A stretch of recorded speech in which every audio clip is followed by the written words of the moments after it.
Let's kick off with the Sun's former royal editor, Charlie Ray. Hi, Charlie. Hello, Kevin. Happy Easter. And to you, mate, and to you.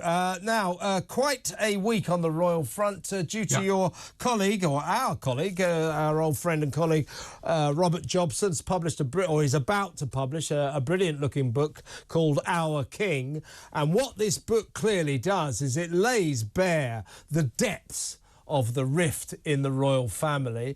And memorably, it zones in on those famous scenes when Harry, Meghan and Kate and William joined forces in a scene of rapprochement after the Queen had died, the Windsor walkabout. They came out to talk to the crowds, look at the flowers and to send a message, look, this is a scene of unity, everything is calm and nice, and let's forget about the troubles. Well, Kate has revealed in this book, obviously to friends and everything, but you well know Robert Jobson's very well connected. This book should be taken seriously.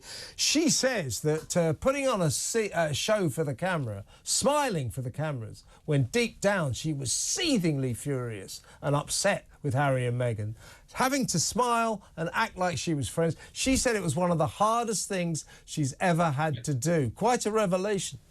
It is a revelation, and if you remember, when it happened and we were talking about it, I said to you at the time, I said, I'd love to be a fly inside that Range Rover to actually find out what went on. Well, clearly that fly has now spoken and had a gentle word in the ear of Robert Jobson, as you quite rightly say, our old colleague and friend.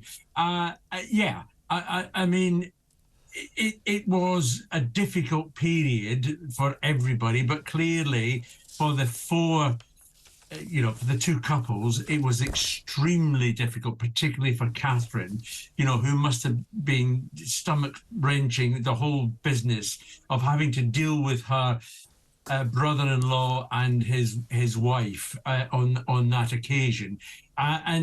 We keep on seeing these shows of unity, which aren't unified at all. I mean, there is no doubt that the royal family is fractured. It's never going to get repaired again. We're still waiting to hear whether the Montecito Muppets are going to actually come across here, to attend his father's coronation, or whether they're going to stay away. And unfortunately, Kevin, as I've said to you before, whether they stay away or whether they come, they are going to be a central part of what should be a joyous occasion. Yes, indeed. And I feel a bit sorry for the king. He's coming up for the coronation, the proudest moment of his life. And the backdrop is this bitter family feud that is actually, this book reveals. I mean, because you remember when they did the Windsor walkabout, I think a few commentators got rather carried away with it, saying, oh, clearly all's happy in the garden again. You and I cast an aspersion over that. We weren't so convinced, and I think we were right. So all the way coming up to this coronation, the poor old king has been dealing with this worsening rift in his family, and he doesn't seem to be able to do anything about it. We saw Harry coming over here for the court case involving the Daily Mail at the High Court. He was here for about 3 or 4 days. He never saw his brother. He never saw his father. I mean, his father was so determined not to see him, he just had to head off to Germany on a state visit. But there was one day where he could have seen Harry. I mean, there is just nothing that can happen now that will repair this huge scar that's within the royal family between Harry and the rest of the royal family. And one of the other things that Robert comes up with in his book is that Harry was the main protagonist, if you like, in getting Megxit done. He was the one who wanted to split from the royal family, whereas lots of people blamed Meghan. I'm not saying she's blameless. I'm sure she played her part in it all. I'll bet. But there was a discussion with some members of the royal family who were actually seriously saying, let's get rid of his title, the Duke of Sussex. And it's only the king at the moment has said, no, we're going to leave it the way it is. So it's not it's not that everything we see and everything we do is all about Harry and Meghan and their fractious relationship with the royal family. Another revelation in Robert's book is that, because we know this because it's been serialised in the Daily Mail, I believe the official publication book for the book itself is Thursday. 13th. Thursday. I think it's the 13th. So that's coming out soon. I'm sure it will sell well. But the other thing we learn in this book is that the King, or King Charles, or Prince Charles as he was then, became increasingly frustrated, shall we say, disappointed, as they say in royal circles. You and I would say furious, with Harry constantly asking him for money, begging him for money.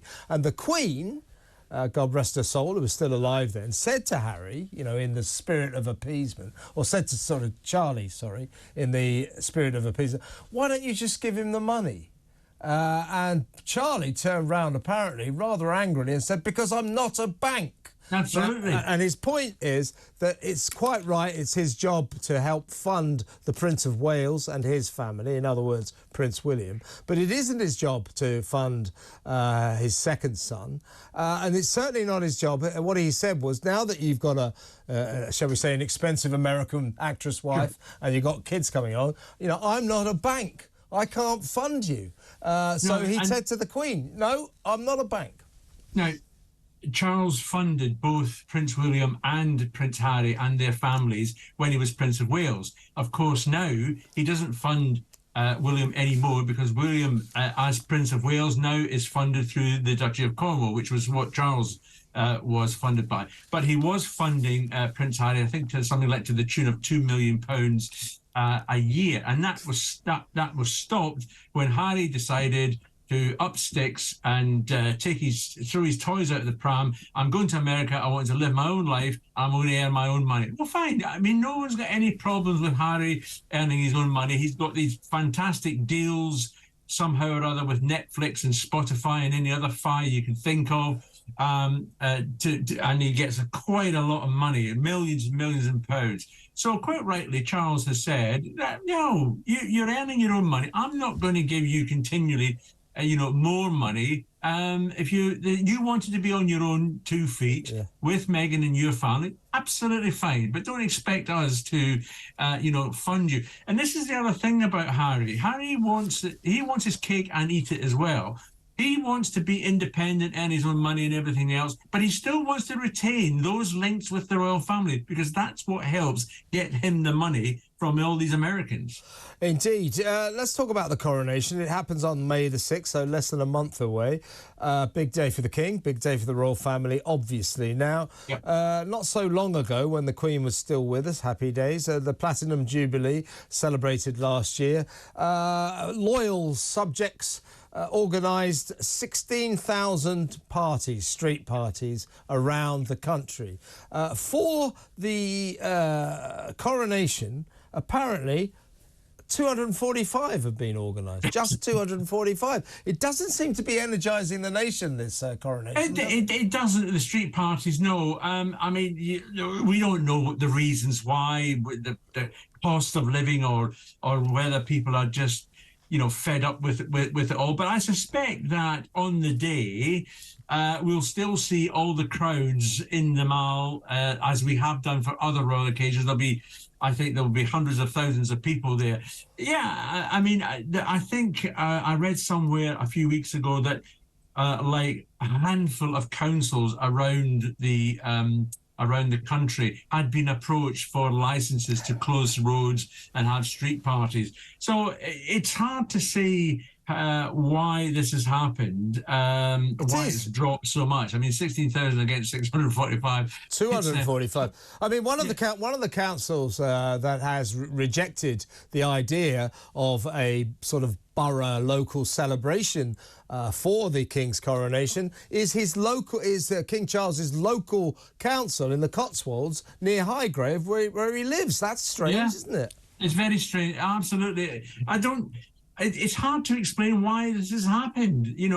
However, I still believe that on the day, we as a country will be celebrating like we normally do for other major royal occasions. Well, I intend to do my bit, Charlie. I know you don't drink, but I do, rather notoriously. So I'm going to be raising a few glasses to His Majesty. I'm sure you are. And I'm sure millions of others will as well. So I'm sure it will be a great party that day. Let's move on. Let's go back to Meghan Markle. You and I were going to talk about this during the week, but we got usurped by events in New York. Trump. We had to go over live to Manhattan to watch Donald Trump's trials and tribulations. But we were going to talk about Meghan Markle's latest award.